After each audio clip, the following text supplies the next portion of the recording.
네, 생리통 심한 학생들이 있는데 이런 친구들은 어떤 이유가 있는 건가요?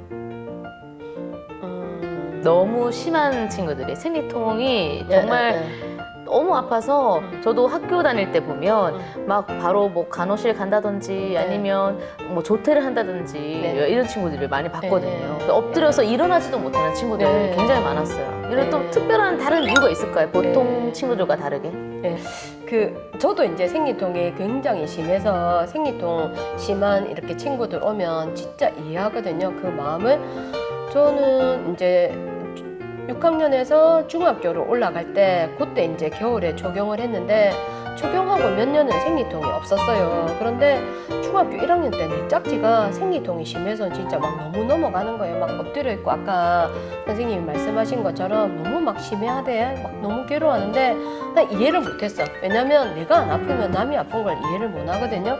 근데 제가 이제 고등학교 1학년 때 뭐 전학을 하고 막 힘들고 그러면서 생리통이 이제 시작이 됐는데 너무 심하더라고요. 그리고 점점 더 심해지고 그 다음에 이제 막 나는 막 힘든데 그때도 뭐 사리돈이니 무슨 약들이 있었거든요. 옛날 약들. 근데 이제 그런 약을 먹으려고 했을 때 어른들이 약을 될 수 있으면 먹지 마라.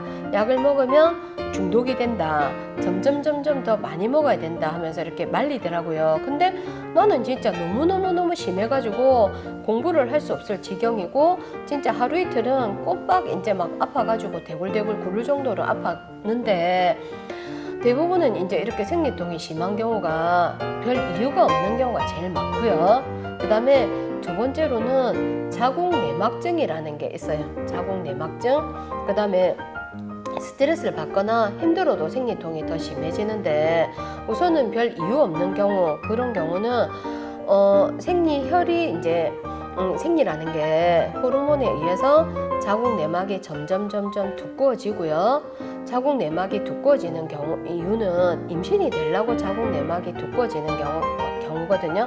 근데 이제 임신이 안 되면 두꺼워졌던 자궁내막이 한꺼번에 이렇게 탈락을 하는데 자궁내막이 탈락을 할 때 통증 유발 물질이 만들어져요.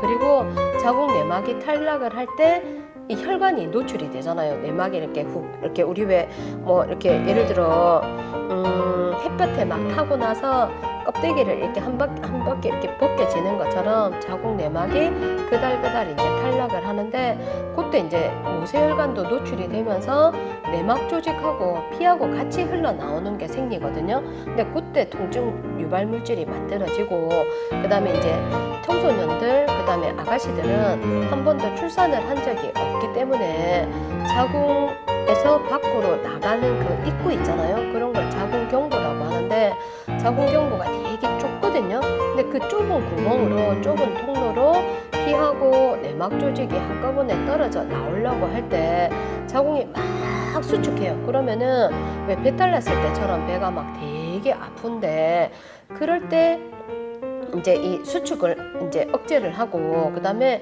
통증 유발 물질을 미리 안 만들어지도록 하는 게 우리가 흔히 말하는 진통소염제, 뭐 이지엔, 뭐 타이레놀, 뭐 여러 가지 이제 개보린 그런 우리가 흔히 사 먹는 그런 진통소염제거든요. 근데 그런 진통소염제를 미리 먹어야지 효과가 좋지. 아프고 나서 먹으면 이 미리 만들어진 이 통증 유발 물질이 이렇게 없어질 때까지 30분, 1시간 걸린단 말이에요. 그래서 진통소염제나 뭐 타이레놀이나 그런 거 먹을 때 미리 먹으라고 하는 게 그런 이유. 그러니까 그다음에 이제 별 뭐 이유 없이 생리통이 있는 경우는 그냥 뭐 시간이 지나서 아기를 놓으면은 저절로 좋아져요.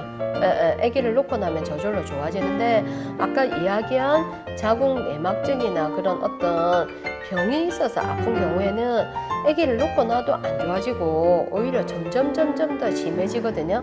그 다음에 스트레스 때문에 이제 뭐 배가 아프거나 그런 경우는 스트레스 어떤 달에는 되게 아픈데 어떤 달에는 좀 덜 아프고 그럴 수 있거든요.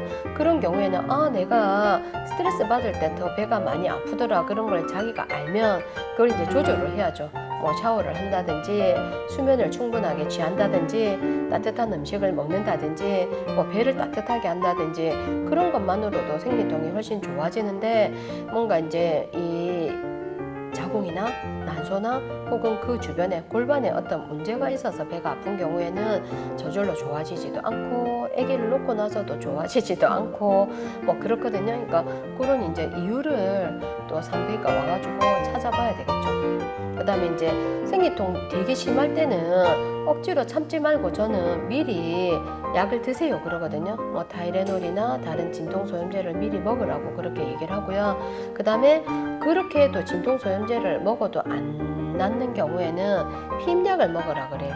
피임약을 먹게 되면 호르몬이 이렇게 들쑥날쑥한 거를 좀 전체적으로 이렇게 좀 낮춰주는 효과도 있고 자궁 내막이 많이 두꺼워지는 거를 억제를 하고요. 그 다음에 생리양도 좀 줄이면서 생리통도 줄어들고 그 다음에 자궁 내막증이나 뭔가 자궁에 생기는 어떤 질환을 예방하는 효과도 있거든요. 피임약이. 그래서 피임약이 무조건 안 좋은 건 아니니까 전문의하고 의논을 해가지고 적절하게 이렇게 처방받아갖고 드시면 훨씬 좀 낫습니다. 네. 생리통이 너무 심한 우리 친구들 같은 경우에는 네. 산부인과 와서 네. 검사 받고 네. 진료도 받을 수가 있고 네, 네. 뭐 만약에 병이 있으면 병명까지 알려주시고 그렇죠. 치료받을 네. 수 있는 거네요. 네, 맞습니다. 네. 감사합니다.